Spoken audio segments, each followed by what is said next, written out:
Good morning to everyone joining us in the United States. Good afternoon to people who have come together with us in Europe. And wherever you are, welcome to this webinar. My name is Jeff Rathke. I'm the president of the American Institute for Contemporary German Studies at Johns Hopkins University. And I'm really delighted to have so many people with us today. Energy security is one of the crucial strategic factors for Europe. It is a battleground for the European Union and the G7, and it is one of the central weapons that Russia seeks to employ against Ukraine and indeed against Europe and further afield. The G7 price cap on Russian oil, the Russian interruptions in gas deliveries, and then the sabotage attacks on the Nord Stream pipelines are just some of the most visible elements of that. And so questions about the economic impact on Europe and what that will mean for the future are really crucial to the transatlantic dialogue. And that's why we are so excited to have this webinar today, which will address the outlook for German and European energy supplies, and with a particular focus on Germany, how the government, firms, and consumers are reacting. And for all of this, I'm going to hand the microphone over to my colleague, Peter Rashish, who is Vice President of AICGS and the Director of our Geoeconomics program. He will lead us through, and I will get out of the way. So, Peter, over to you. Thank you, Jeff. Let me join you in welcoming all of our viewers today to our webinar on energy security and energy transition in Germany and the EU. And as Jeff mentioned, we just had the initiation of the G7's price cap on Russian oil. And I think it'll make that, and for other reasons, make this event a timely and important one. We are very pleased to have with us today four excellent speakers from government, from business, finance, and research. Especially delighted to welcome as our keynote speaker, Klaus Müller, the president of the German Bundesnetzagentur, or Federal Network Agency, which is responsible for regulating the German electricity, gas, telecoms, post, and railway markets. After our opening remarks from the panelists, I will moderate a discussion among them, and then we look forward to opening up things to you, the viewers, and to your questions. And if you have a question, please use the Q&A tab on your Zoom screen, and that will get it to me, and I can introduce it to the discussion. But before we begin, let me introduce our four speakers today. As I said, Klaus Müller is the president of the Bundesnetzagentur, where he took office on March 1st of this year.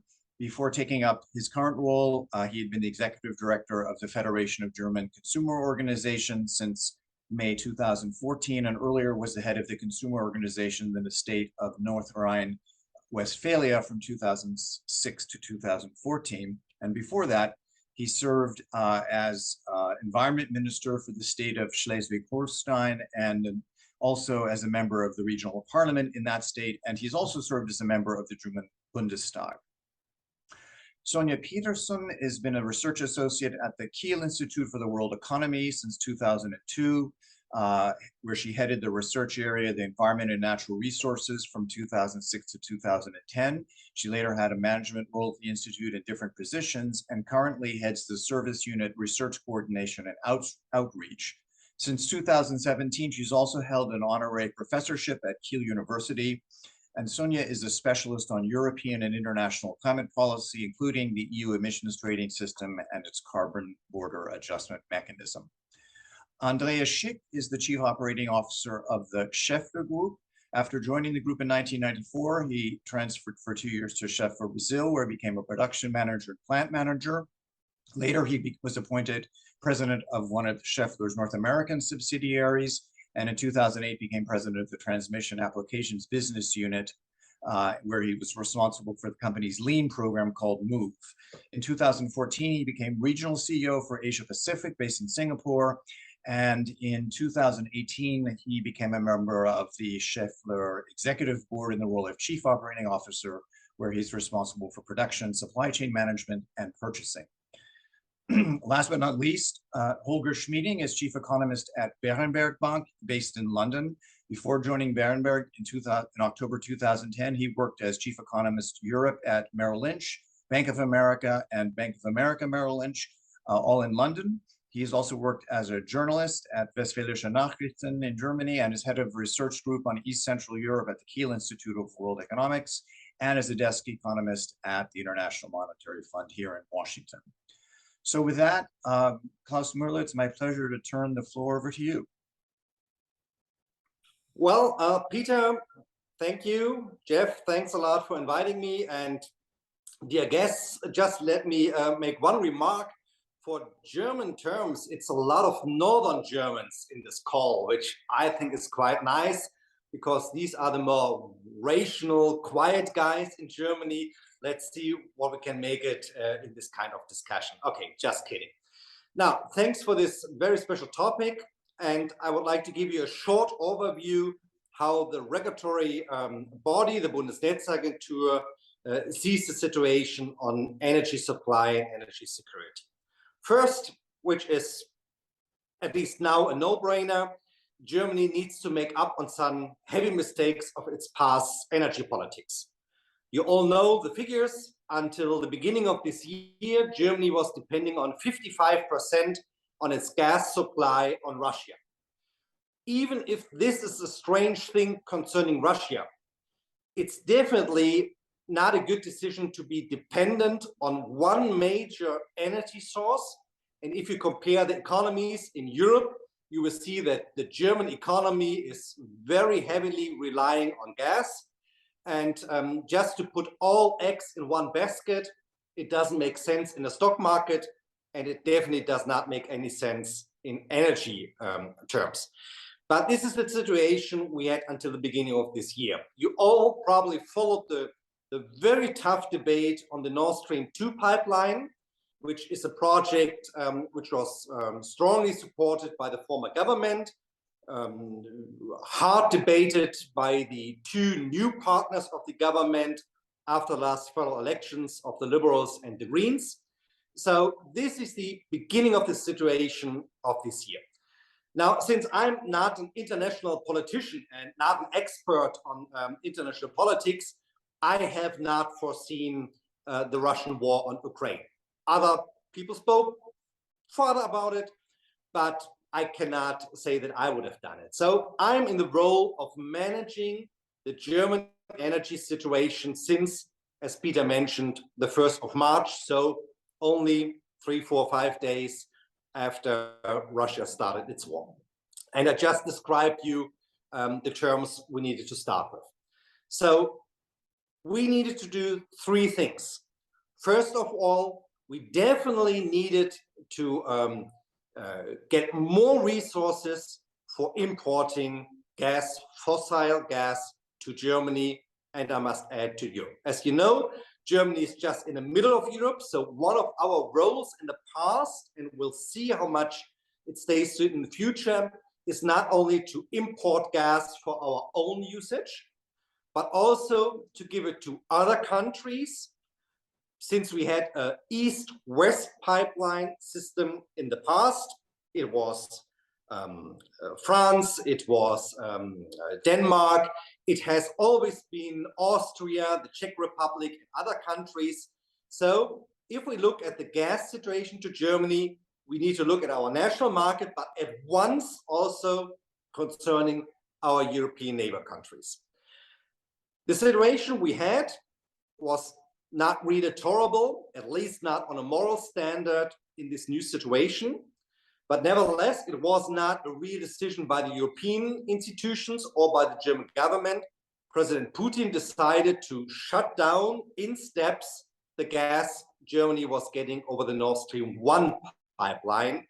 Let's not mix it up. There are 2 different pipeline systems. You all know we had an explosion at this pipeline. So since now several months, Germany and Europe is not getting any Russian pipeline gas anymore, not at all. So this moral hazard dilemma is solved at the moment, at least for this kind of energy. But it means that Germany needs to get more gas from our neighbors in Norway, in Belgium, in Holland for several weeks from France. So we switched the direction not anymore from an east-west, but more from a north-south or even west-east direction. That's the first thing we needed to do. The second thing we need to do is to implement LNG terminals. You know, Germany is one of the few major countries in Europe which had no own LNG terminals at its shore, at the Northern Sea, at the Baltic Sea. And you probably heard rumors, some things take very long in Germany, and you're right if you look at train stations or airports, but actually we'll manage to implement the first LNG terminal in Wilhelmshaven, which is a town in Lower Saxony at the Northern Sea, probably starting on Saturday. So if we look back, it took us more or less 7 months, not only to plan, but also to build the first of 3 in this winter LNG terminals. 2 others will follow around New Year's Eve, more or less, in Brunsbüttel, which is the beautiful state of Schleswig-Holstein, and of Lubmin, which is in the Baltic Sea in Mecklenburg-Vorpommern. This will be, at least for German terms, be a record speed. We're going to have at least another 3 more terminals through the year of 2023. Again, as we plan at the moment in Wilhelmshaven, in Stade, which is another town in Lower Saxony, and the second one in Lubmin. And there are more plans. We'll see how many of them will be realized. But until the next winter of 23-24, we are definitely planning with at least 6 terminals importing LNG. From the ecological point of view, it's nothing really to be proud of. Gas, which is transported over the oceans, which is coming from a fracking technology, is nothing really to be proud of, but it's necessary. And at least for the years to come, there is no way that Germany will manage without these gas imports. And we are grateful and thankful for those countries where we can rely on. The second thing we needed to do is to save energy. As a country which was used to quite cheap fossil gas, we had real benefits. And if you look at the German economic strength, at least for some sectors, we knew that this strength, these advantages we had is on one part also relying on these cheap fossil gas. Now we had to reduce it. We are quite successful. Throughout the summer, we see a reduction within businesses around 25 up to 30%. And there are no real hard statistics we know now, but there are at least 3 reasons. We have a lot of companies who were very creative, very innovative, and they changed their way to either renewable or more efficient ways of energy production. We see a lot of companies who did a fuel switch, then they're using oil or coal. And we see some companies, which are hard decisions, who reduce their production. And all 3 ways did their part to reducing the energy supply in the energy demand in industries. On the other hand, especially in the winter season, which is more important, is the use in private households. Well, we are not that satisfied at the moment because we are very much depending on the temperature. You all know winter means cold days. We had a very warm October, a very warm November, but we are heading up to one of the coldest Decembers in the last 10 years. So at the moment, we only see a reduction around 13%, which is not the 20% the Bundesnetzagentur wants to achieve at a minimum. We are working on it. On the other hand, we have a problem with our neighbors in France. As you know, probably France is heavily relying on nuclear energy for its electricity production. France is having major problems with a lot of its nuclear power plants. So Germany now for months is exporting electricity to France. And we are doing it mainly by our coal plants. A very small amount is still on nuclear power plants in Germany, but we are using gas to produce electricity to give it to France in their emergency situation. And the third thing we need to do is to fill up our gas storages. One of the strange things I noticed starting on March 1st is that the biggest German, and it's actually the biggest European gas storage plant in Reden in Lower Saxony, was emptied down below 1%. Maybe it's your guess, you know it. This storage was sold to Russia only a few years ago. And since I'm no detective and I'm no historian, I will leave it to somebody else to do research how this could have happened. It's not of my task, but it was my duty to fill up those gas storages. And I think a lot of people, a lot of actors did a good job.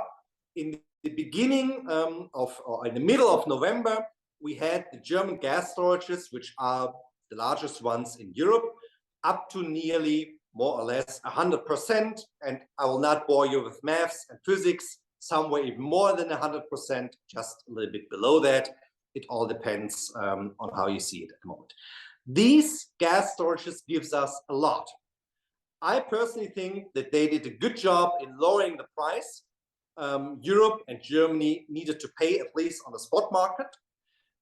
We have a lot of security at the moment, which gives a good feeding to industry, to consumers, to politics. We are very grateful that nearly all European countries did the same job in their gas storages.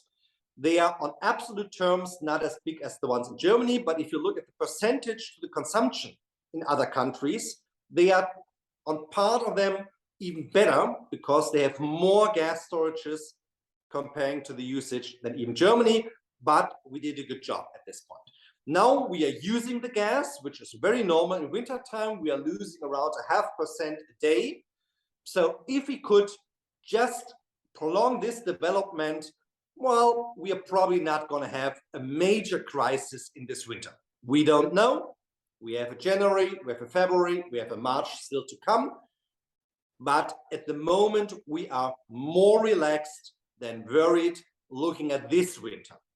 But, and you see it from the words I just used, the thoughts of the Bundesnetzagentur are already a year ahead. So our main focus is how will we manage the winter 23 and 24? And now to repeat myself, with at least six LNG terminals, the need for saving at least 20% of the gas consumption over all sectors, with the goal to run out in spring 23 at least around more or less a 40% level in the gas storages. We are positive that we have a good chance, if everybody pulls on the same string in the same direction, to manage also to have a good cope with the winter in 23 and 24. But with all things looking at the future, it's difficult. Things can happen. There are risks. One risk, we are not fulfilling the savings. Another risk is we need to help our neighbors because they have no chance to implement LNG terminals. If you're living in Austria, the Czech Republic, or other countries, they just have no shore borders. So they depend on other countries giving gas through their grids to those countries in the middle of Eastern Europe. So, and we need to look at security problems. After the explosions in Nord Stream 1 and Nord Stream 2, well, it's not only the privilege of Hollywood of having great movies, they can even happen in reality. So there are risks to cope with. We can manage them if we really put something on it. And the Bundesnetzagentur is in the role to be a safeguard for securing the energy for Germany, and I must add, for our neighbors in Europe. Thanks for your attention. Thank you very much, Klaus Müller, especially for those, I would say, cautiously optimistic remarks at the end about looking forward to the winters to come. Let me now turn it over to Sonja Peterson. Yeah, thank you also for inviting me. And I'm doing my share here. So I have, I think, less than 19 degrees Celsius in my office here. So we are trying our best. I'm a climate economist. So what I'm interested in this current situation is how do these two crises kind of go together? We have the climate crisis still being an issue and energy transition being a major challenge for Europe and Germany. And now we have these new additional challenge.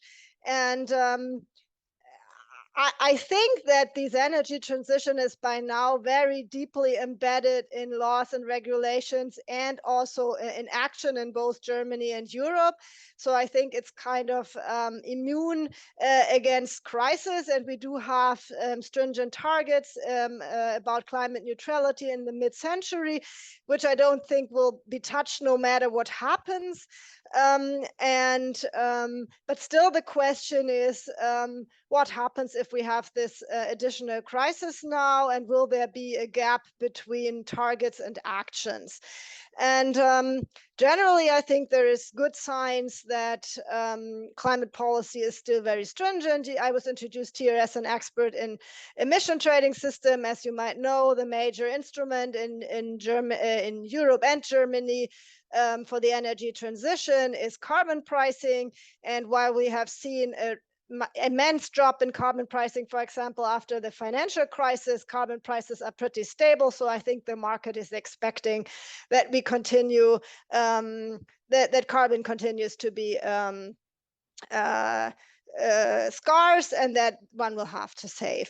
Still, I think the question is, how do these two crises get together? And I think there are three issues where I think that both crises go in different directions, or the action against energy security hinders the energy transition. And I think there's three issues where I think they come together, and I want to briefly go through these three. And since I'm optimistic, or I always like to be optimistic, I will start with the more pessimistic view so that I can end with an optimistic view.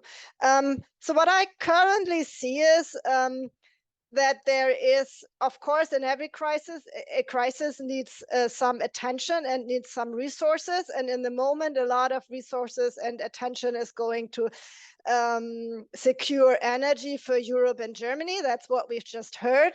So this diverts attention that's also needed for the energy transition, and that diverts resources. I mean, financial, but also attention, human resources. I guess Klaus Müller would have liked more to plan the extension of the power net to be compatible with more renewables than to think about gas storages. So I think that makes the energy transition a bit more difficult. Then what I really worry about a bit is the extra capacities in fossil fuels that we are currently generating. I mean, one can debate whether there's overcapacities or not, but I do see the danger of some stranded assets in the future, and that we need to make sure that gas is phased out quickly enough to be in line with climate neutrality. And there is new investment in fossil fuels worldwide through the extra demand from non-Russian sources, and that extends supply of fossil fuels. And there is the real danger that this will also in the longer term or increase the use of fossil fuels, which makes energy transition, which is about a global decarbonization, more difficult. And then maybe there's one last negative issue, is that this whole war, but also the new focus on national security issues, is making multilateral cooperation much more difficult. And that's also urgently needed for global decarbonization. On the other hand, I said I'm an optimist. I also see that the two issues work together. And I mean, most naturally, that's two issues that help both energy security and the energy transition. That's a strong focus on renewables. And I think I do see some movement there.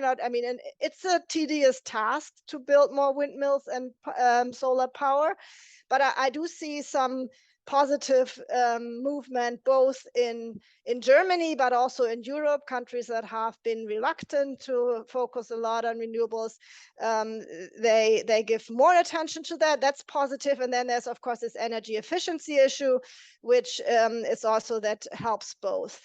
I also think it's very positive that we focus more on resilience now, because energy transition is not only about having enough gas resources, we also need a lot of other resources. We are just doing a small project here at the Kiel Institute about resilience of the energy transition and the raw materials you need for that. We have also some maybe dangerous concentration of imports in important renewables like rare earth metals, which we need for a lot of technologies.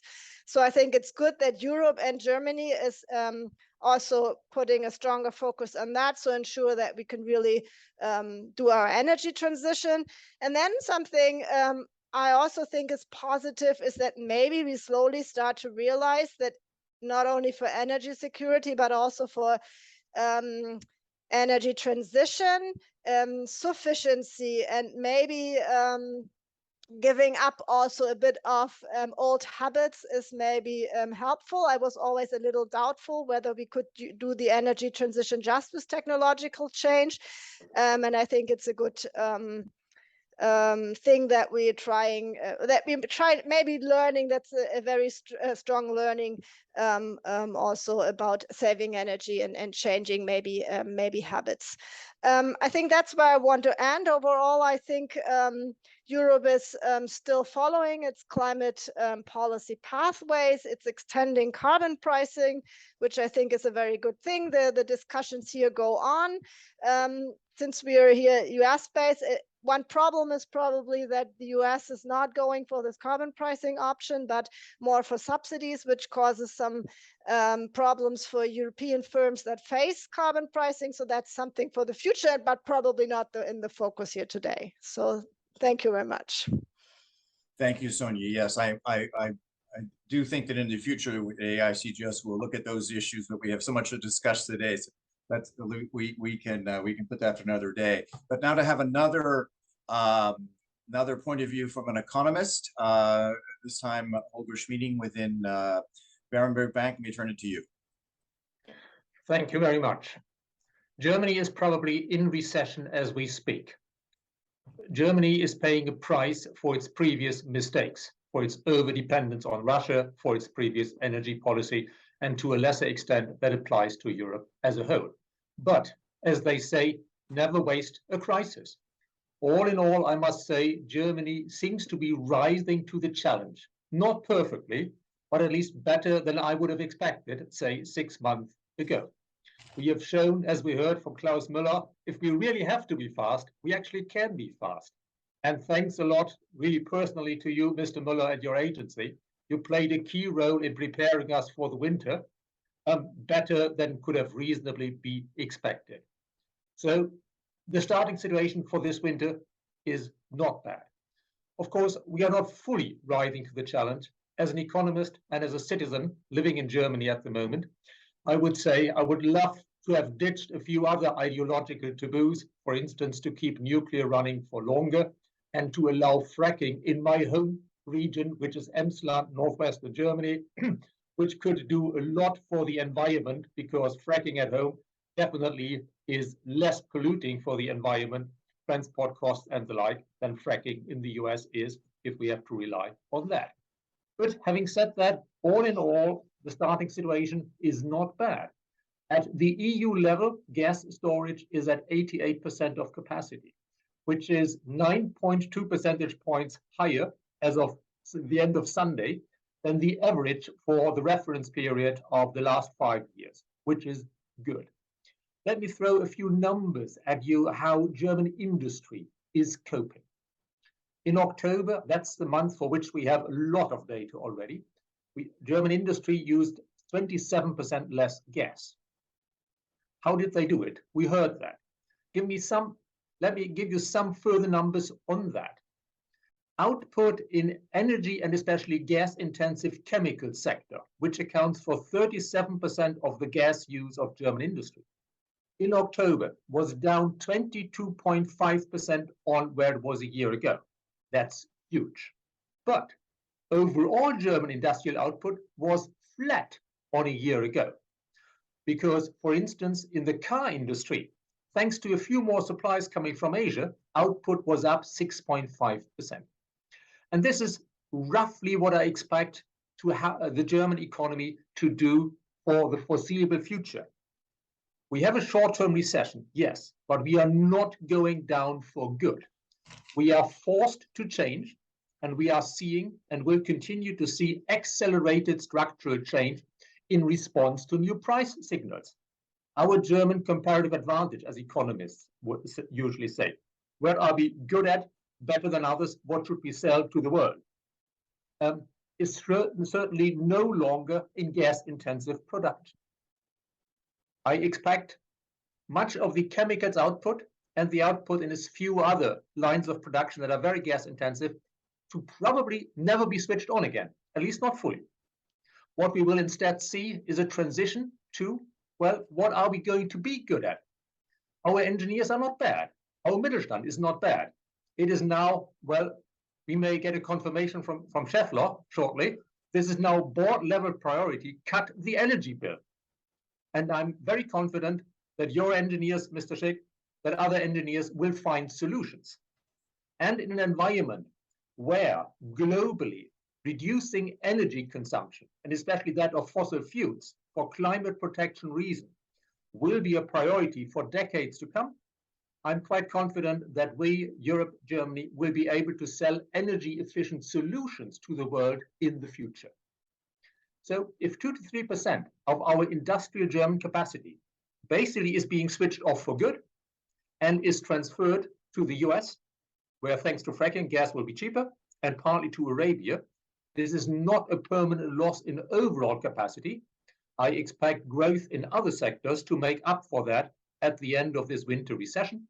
Also, I must say, the exchange rate helps quite a bit. In my view, fair value dollar-euro is about 135. My recent hotel bills in New York suggest it's probably closer to 150, but make it 135, which means a lot of companies must have an incentive outside the energy sector to think, well, maybe Europe or Germany isn't such a bad place. Let me finish with some remarks on the climate issue, on what will this mean ultimately for our targets there. And here I would join the optimistic part of Sonja Peterson's presentation. I expect something like a J-curve effect. First of all, we are moving in the wrong direction. Too bad, but we really have to switch on coal. And if we are unlucky, we have to switch on lignite, which is dirty. Yeah. And if need be, we need a few more emission certificates in the near future to make up for that. Can't help it. But for two reasons, I expect this, say, 2, 3 years from now, to turn the other way. That is, Germany and Europe emitting less pollutants than would have otherwise been the case. The first reason is that I just see the strong political will to go that way. So that, for instance, the Greens or the green-minded people will demand a payback. Well, yeah, we had to give in to you now, but please help us in the future. That's partly the political deal. And the other thing is that, well, with this accelerated structural change, with this forced innovation in, well, energy efficiency, I'm quite confident we'll come up with things that will accelerate the introduction of renewables, that will accelerate the transition to a greener economy. We are forced to do it.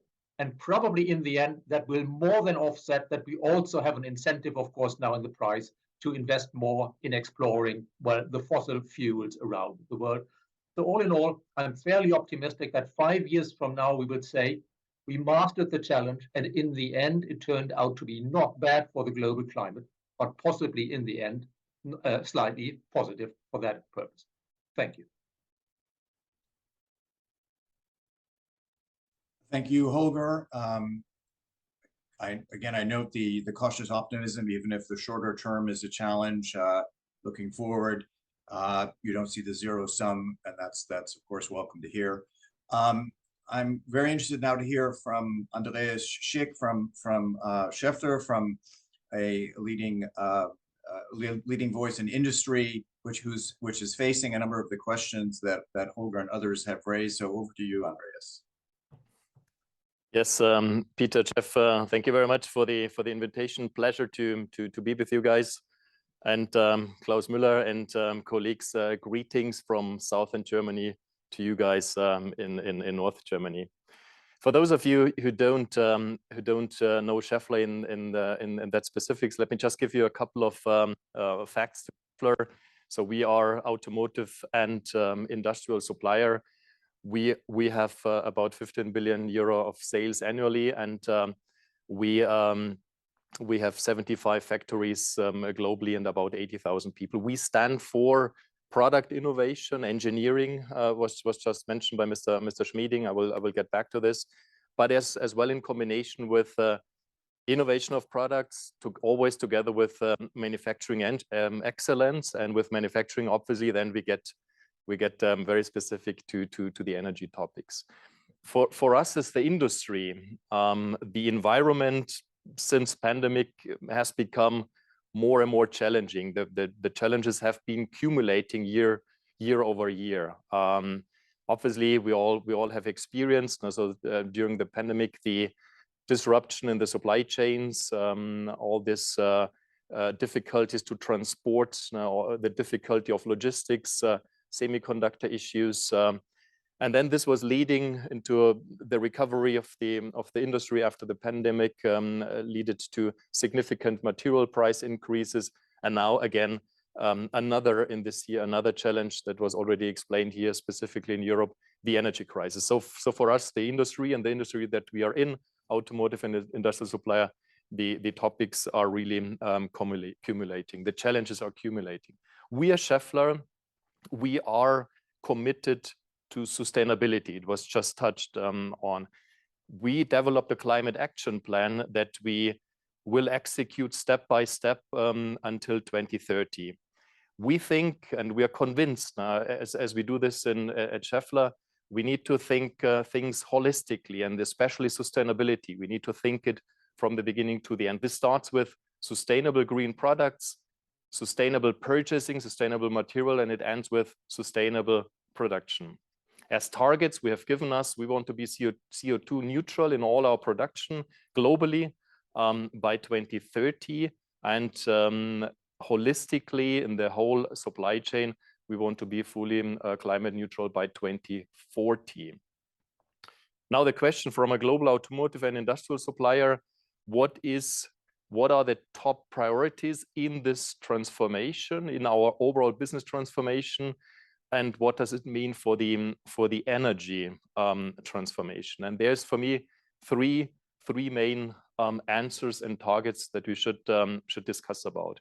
The first one is, for us as an industry, energy must be sustainable. As I just mentioned, our commitment to sustainability, energy has to be sustainable. Sustainability is in our key strategy, in our company strategy, is a integral part of our roadmap 2025 and leading then our transformation to 2030.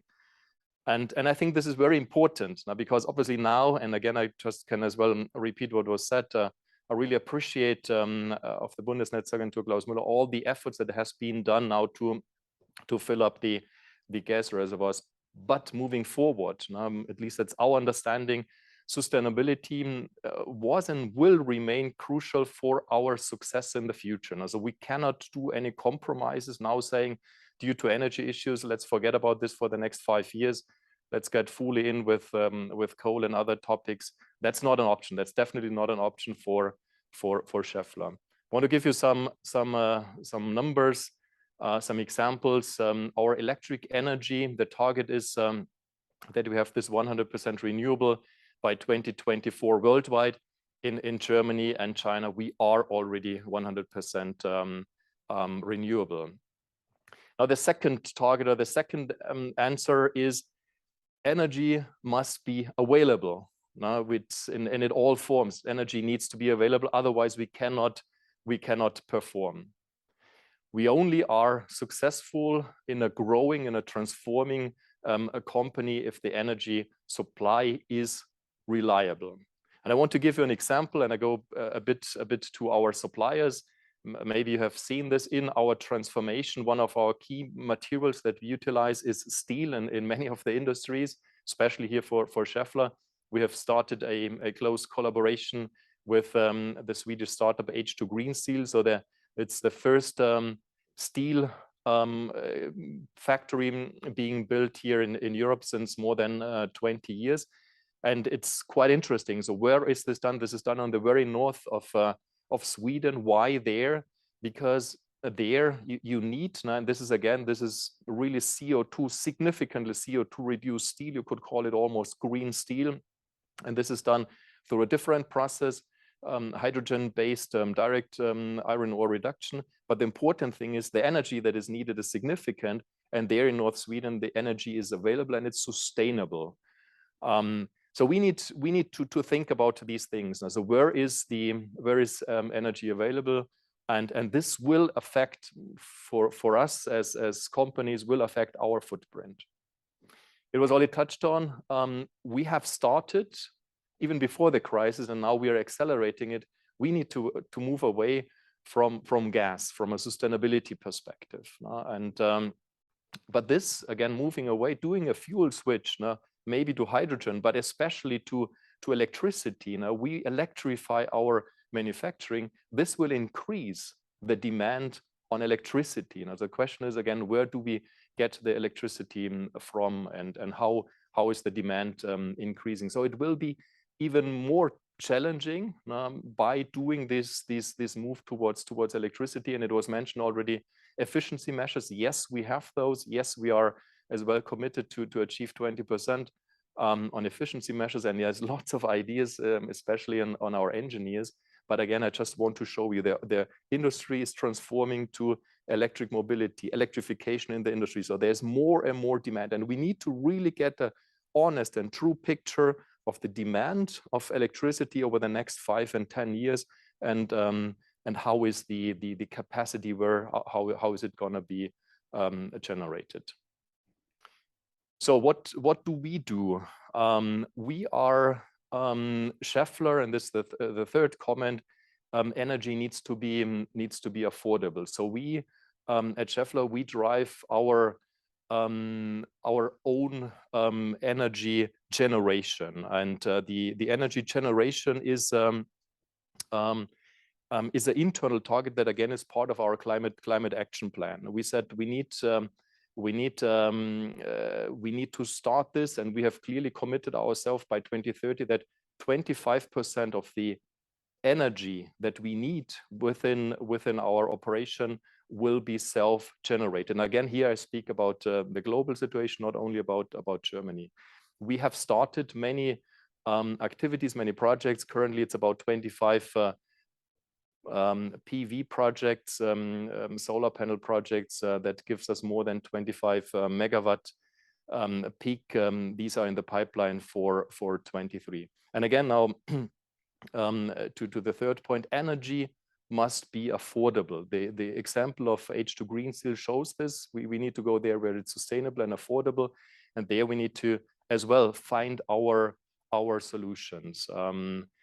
What are we doing there? We go to power purchase agreements, again, that it is stable, plannable, but again affordable. I give you an example here, and this is now specific about Germany. We have agreed a PPA with Statkraft, where more or less 10% of the power requirements in Germany are coming through photovoltaic sources in the beginning of 2024.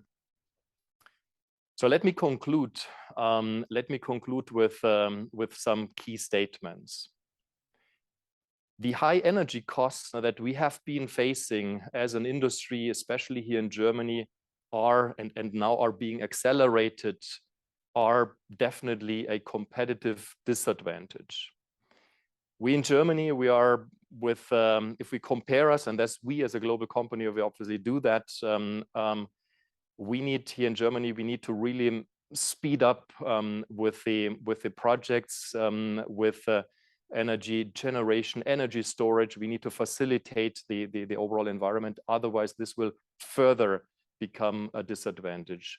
The international competitiveness is significantly under pressure. We are in transformation as an industry. There's lots of technological solutions out there, but if we don't act fast and pragmatic, then we have further consequences for and impact here as an industry, and this impact relies to footprint decisions. We need to think where do we want to do the energy intense processes, and obviously there we need to follow where the energy again is available, sustainable and affordable. And therefore, again, if we don't achieve this in Germany, then there will be consequences.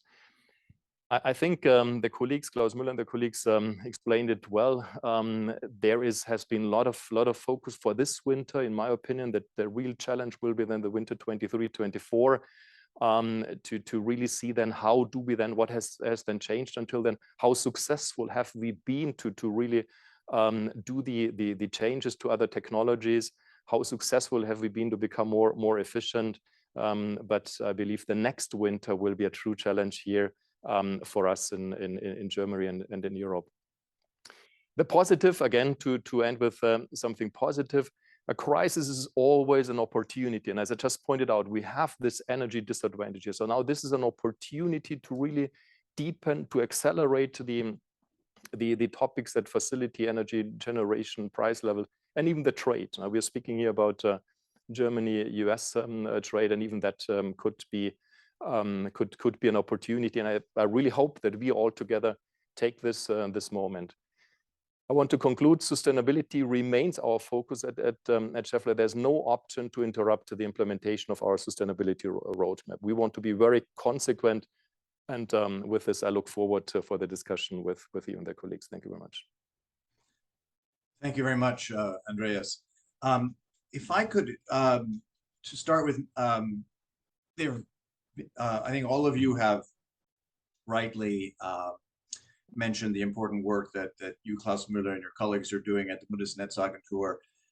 But I wanted to raise it to the European level to start the discussion. In other words, does Germany, and open this up to everyone, does Germany have the tools at its disposal now that are sufficient when we face a crisis like this, or looking back a little bit already, since it's already about almost 9 months, would it have been helpful if there were more tools at the European level to manage this kind of crisis, and in case we have a crisis which we don't want in Europe in the future? Perhaps, Klaus Müller, if you have some thoughts about that, we could start with you. Oh yes, well, first of all, it's really impressive. I have a lot of discussion rounds nearly every day. If Germans debate on their own, they always end pessimistic. So it's just a privilege that we got United States host and we all ended optimistic. That's just great. I love that. But to your question, Peter, well, do we have enough tools? We don't know yet. And even just now on this day, we know that the energy ministers are sitting in Brussels, probably having some tough debates on price caps, on buying together gas. And actually, since I'm now jumping from meeting to meeting, I didn't look at the news if there's already any kind of result. So maybe my colleagues can correct me, but probably they will not achieve an agreement, and it will be up to the EU Council to see if they're going to get some compromise. But what I would like to have would be an agreement that Europe decides to buy gas on a common basis. I think this would be a good step, combining your market power, achieving a better price. What I do not want, and where we want in a very decent way, but in clear words, is that a price cap on gas is not a good idea. I understand the wishful thinking. I would love to say, when I should drive on fossil petrol, I would love to say, please, all petrol stations, I give you a price cap, and you should never sell me petrol above my price cap. What would happen? I would just get no petrol. I would just not be a driver on a long term. And you can use any other example.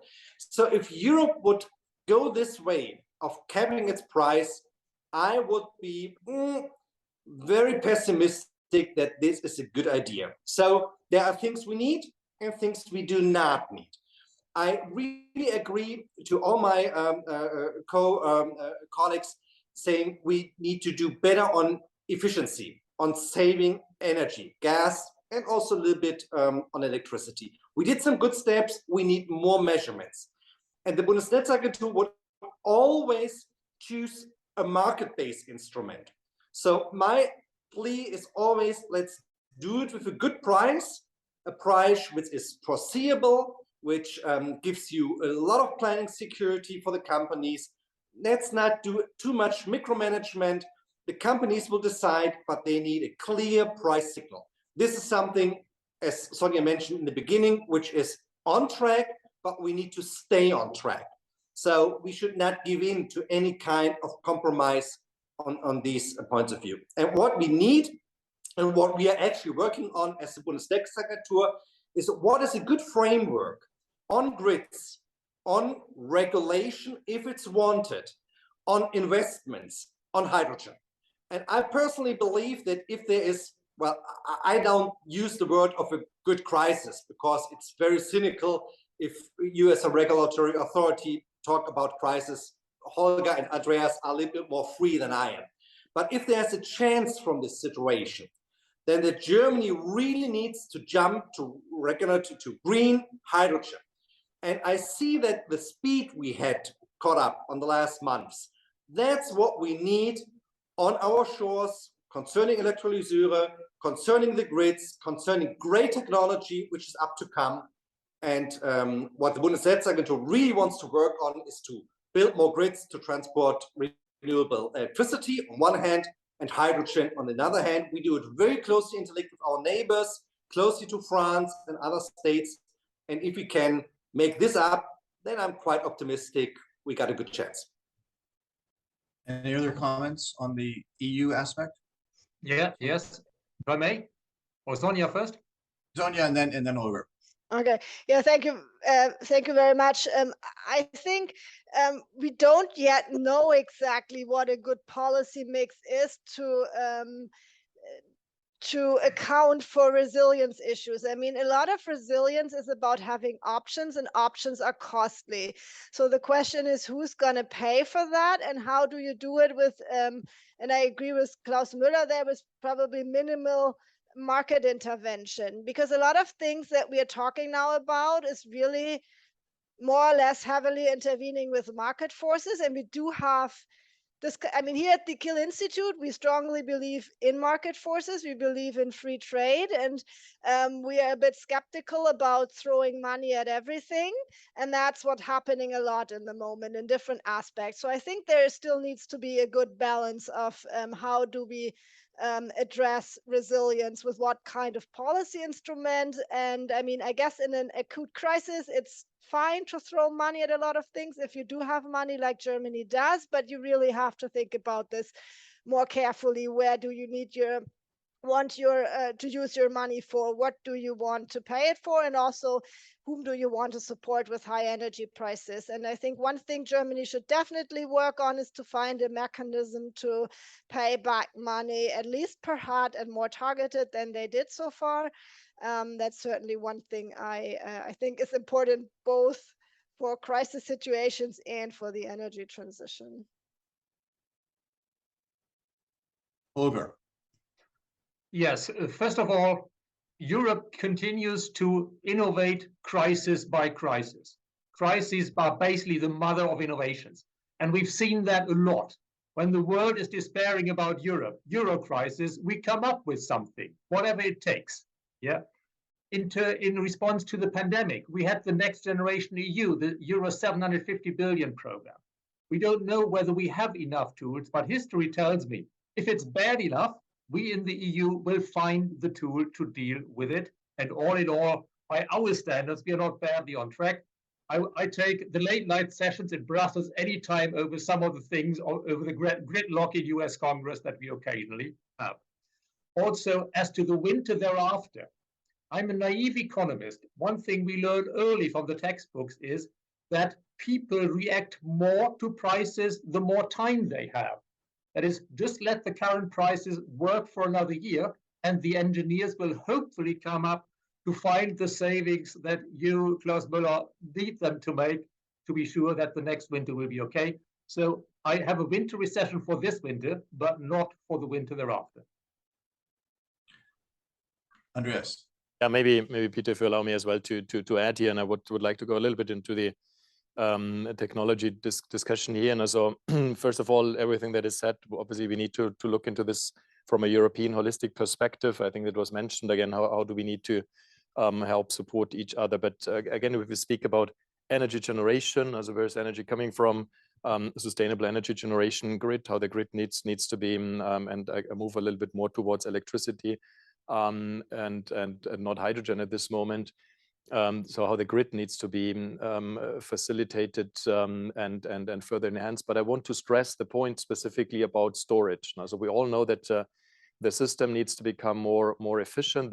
The energy and transmission system, Klaus Müller, needs to become more efficient as well. And I think if we are, from a European perspective, we facilitate storage systems, the creation of storage systems, how it is being taxed, the use of storage systems, I think that will help us. It doesn't help us short notice, but it will help us in our transition. As I really want to make a vote here to facilitate and build into storage systems.